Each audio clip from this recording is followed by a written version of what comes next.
India voice, आपकी सोच, आपकी आवाज।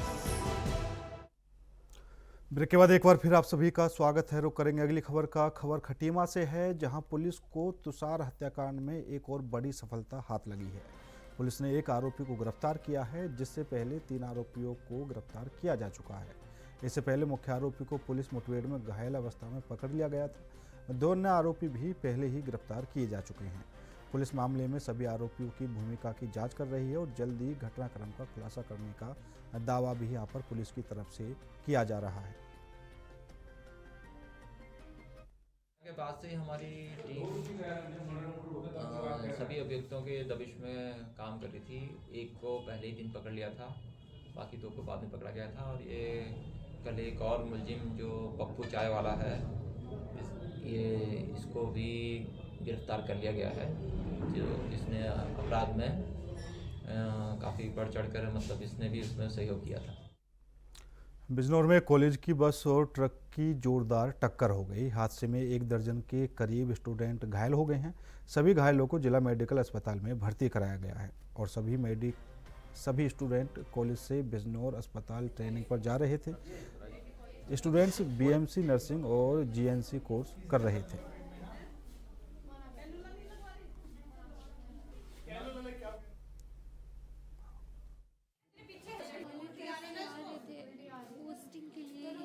पोस्टिंग है, उसके बाद एक ट्रक सामने से आया, उसी से टक्कर हुई। अच्छा, कितने लोग बस में सवार थे अपने बच्चे? 15 बच्चे सवार थे। अच्छा, सभी की चोट लगी है? हाँ, सभी की चोट लगी है। अच्छा, वजह क्या रही? कोहरे की वजह थी या ओवर स्पीड थी? स्पीड थी ट्रक की ओवर स्पीड। बेटा आपका सरल मिठारिया। ये कैसे एक्सीडेंट हुआ बताइए, कहाँ जा रहे थे आप? हम लोग यहाँ पे हॉस्पिटल ड्यूटी आ रहे थे, तो सामने एक ट्रक था, तो सडन उसके ब्रेक लगे, तो हमारे जो मतलब बस ड्राइवर थे उन्होंने भी सडन ब्रेक लगाए।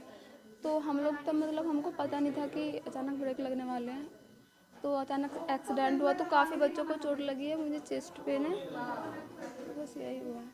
तो क्या कोहरे की वजह थी, ओवर स्पीड था ट्रक? नहीं, स्पीड तो इतनी ज़्यादा नहीं थी, वरना और ज़्यादा चोट लग सकती थी। एक तो कोहरा भी है, और जो वो थे ना ट्रक ड्राइवर, उन्होंने सडन ब्रेक लगाए, तो फिर अंकल ने, लोग सवार हम थे स्कूल स्टूडेंट थे, 10-15 बच्चे थे हम लोग। कितने, सभी की चोट लगी? 15 ऑलमोस्ट सभी बच्चों को चोट है, कुछ को थोड़ी ज़्यादा लगी। मेडिकल में आप हॉस्पिटल में ट्रेनिंग के लिए आ रहे थे कैसे? हाँ जी, ट्रेनिंग के लिए आ रही थी, हमारी इंटर्नशिप चल रही है अभी। किस चीज़ के थे स्टूडेंट? सब बीएससी नर्सिंग और जीएनएम वगैरह के स्टूडेंट हैं, तो उन्हीं की अभी पोस्टिंग चल रही है। हाँ जी। गजवाद की ओरा चमेरा सोसाइटी में किराया मांगने पर एक दंपति ने मकान मालकिन की हत्या कर दी। हत्या के बाद उन्होंने शव के टुकड़े करके एक सूटकेस में भर दिए और बेड के अंदर छुपा दिया। महिला काफ़ी देर तक घर नहीं लौटी, तो परिजनों ने तलाश शुरू कर दी। सीसीटीवी फुटेज में महिला किराएदार के कमरे में जाती हुई दिखाई दे रही है, लेकिन बाहर नहीं निकली। शक होने पर परिजन सीधे फ्लैट पहुंचे और दरवाज़ा खटखटाया। इस पर अजय गुप्ता और उसकी पत्नी भागने लगे, लेकिन पड़ोसियों ने उन्हें पकड़ लिया। पुलिस को सूचना दी गई, जिसके बाद पुलिस मौके पर पहुंची और पूछताछ के बाद शव बरामद कर लिया है। दंपति को गिरफ्तार कर पोस्टमार्टम के लिए शव को भेज दिया है। 17/12/2025 समय लगभग 11:15 बजे थाना नंदग्राम पर पीआरबी द्वारा सूचना प्राप्त हुई कि औरा शिमेरा सोसाइटी में एक मर्डर हो गया है। मौके पर थाना नंदग्राम की पुलिस पहुंची और जांच और पूछताछ से पाया गया कि उमेश शर्मा की पत्नी दीपशिखा शर्मा निवासी M105 औरा शिमेरा सोसाइटी राजनगर एक्सटेंशन अपने दूसरे फ्लैट पर किराया लेने गई थी। F506 औरा शिमेरा सोसाइटी राजनगर एक्सटेंशन, और जब देर रात तक वह नहीं लौटी तो उनकी मेट को शक हुआ और वह उस फ्लैट में गई और उनकी संदिग्धता के आधार पर उस घर की तलाशी ली गई, जहां पर एक लाल बैग में दीपशिखा शर्मा के शव को बरामद किया गया है। उन किराएदारों के नाम अजय गुप्ता व आकृति गुप्ता हैं। दोनों पुलिस हिरासत में हैं और परिवारजनों से तहरीर प्राप्त कर सुसंगत धाराओं में अभियोग पंजीकृत किया जा रहा है। अनावश्यक वैधानिक कार्रवाई उनमें लाई जाएगी। मौके पर शांति एवं कानून व्यवस्था। जालौन में जिलाधिकारी राजेश कुमार पांडे ने शीतलहर और ठंड के मद्देनजर प्रशासनिक अधिकारियों के साथ जनपद में संचालित रैन बसेरों और अलाव की व्यवस्थाओं का जायजा लिया। निरीक्षण के दौरान उन्होंने उरई रेलवे स्टेशन, जिला अस्पताल परिसर और जनपद के प्रमुख चौराहों पर पहुंचकर ठंड से बचाव के इंतजामों की स्थिति देखी।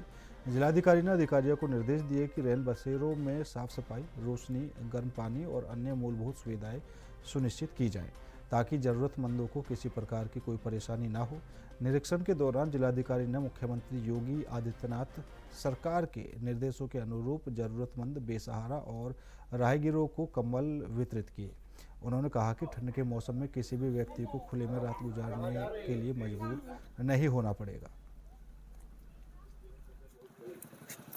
माननीय मुख्यमंत्री जी के निर्देश पर आज पूरे जनपद में लगातार हम लोगों ने जो व्यवस्थाएं पिछले 15 दिन से कर रखी हैं, उसका लगातार निरीक्षण करके देखा जा रहा है कि उसका कितना लाभ लोगों को मिल रहा है। तो हमारे सभी रैन बसेरे भरे हुए हैं, बस स्टैंड के, रेलवे स्टेशन के, और कोई भी व्यक्ति जो है वो फुटपाथ पर या बाहर नहीं सो रहा है। लोगों ने पूरा निरीक्षण करके दिखवा लिया, और जो ज़रूरतमंद थे, जो हॉस्पिटल में जो लोग आए हुए हैं अपने इलाज कराने के लिए, या रेलवे स्टेशन पे जो मुसाफिर सफ़र कर रहे हैं, उनके लिए भी हम लोगों ने कंबल की व्यवस्था कर रखी। अगर किसी ने गर्म कपड़े नहीं पहने हैं या घर से गर्म वस्त्र लेकर के नहीं चला है, तो उसके लिए भी इंतजाम किए गए हैं। इसके अलावा जो तहसील स्तर पर और ब्लॉक स्तर पर, नगरीय निकाय स्तर पर जो रैन बसेरे बनाए गए हैं, उसको सभी उप जिलाधिकारी और क्षेत्राधिकारी द्वारा निरंतर तहसीलदार के माध्यम सबसे भ्रमण किया जा रहा है, और ये सुनिश्चित किया जा रहा है कि कोई भी व्यक्ति सड़क पे न सोए, खुले में न सोए, और उसको कहीं से भी ठंड न लगे। इसलिए सभी स्थानों पर अलाव की व्यवस्था की गई है, और हमारे अपर जिलाधिकारी वित्त राजस्व जो प्रभारी भी है इसके, और जॉइंट मजिस्ट्रेट हैं यहाँ पर, इन लोगों के द्वारा लगातार सभी सार्वजनिक स्थलों का निरीक्षण और भ्रमण किया जा रहा है। जौनपुर जिले में दर्दनाक सड़क हादसे में बाइक सवार पिता और पुत्र की मौत हो गई। यह हादसा खुटहन थाना क्षेत्र के सुईथा खुर्द नहर पुलिया के पास हुआ है। बताया जा रहा है कि बेटा अपने बीमार पिता को दवा दिलाने के लिए बाइक से ले जा रहा था, तभी तेज रफ्तार कार ने बाइक को टक्कर मार दी। टक्कर इतनी जोरदार थी कि दोनों की मौके पर ही मौत हो गई। हादसे के बाद कार चालक वाहन सहित मौके से फरार हो गया। सूचना मिलते ही मौके पर पहुंची पुलिस ने शवों को कब्जे में लेकर पोस्टमार्टम के लिए भेज दिया है और फरार चालक की तलाश में जुट गई है।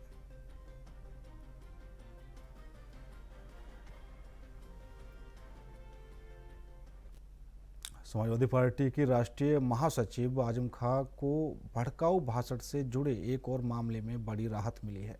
एमपी एमएलए मजिस्ट्रेट कोर्ट ने इस मामले में आजम खान को दोषमुक्त करार दिया है। यह मामला आम आदमी पार्टी के प्रदेश प्रवक्ता फैजल खान लाला द्वारा 2 अप्रैल 2019 को शहर कोतवाली में दर्ज कराया गया था। आरोप था कि 29 मार्च 2019 को सपा कार्यालय में आयोजित कार्यक्रम के दौरान आजम खान ने तत्कालीन जिलाधिकारी, अपर जिलाधिकारी, एसडीएम सदर और सिटी मजिस्ट्रेट के खिलाफ विवादित और भड़काऊ बयान दिए थे। मामले की सुनवाई एमपी एमएलए कोर्ट में चल रही थी। दोनों पक्षों की बहस पूरी होने के बाद अदालत ने 18 दिसंबर को फैसला सुरक्षित रखा था, जिसे आज सुनाते हुए कोर्ट ने आजम खान को सभी आरोपों से बरी कर दिया है। देखिए, ये पूरा मामला 2/4/2019 को फैसल खान लाला द्वारा एक एफआईआर मोहम्मद आजम खान के खिलाफ इन आरोपों के तहत दर्ज कराई गई थी कि 29/3/2019 को मोहम्मद आजम खान ने पार्लियामेंट के चुनाव के दौरान सपा कार्यालय पर भड़काऊ भाषण दिया और लगातार भड़काऊ भाषण चुनाव के दौरान दे रहे थे।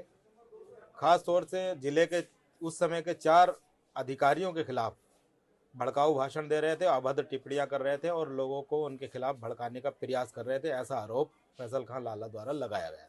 नहीं, अभियोजन ने अपनी ओर से 6 गवाह इसमें पेश किए थे, लेकिन अपने मामले को अभियोजन संदेह से परे साबित नहीं कर पाया।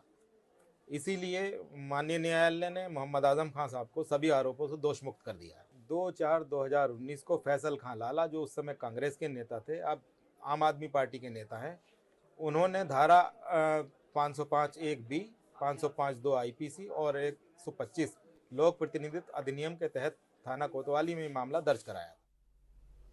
फिलहाल मेरे साथ इस बुलेटिन में इतना ही। बाकी देश और दुनिया की तमाम खबरों के लिए देखते रहिए इंडिया वॉइस।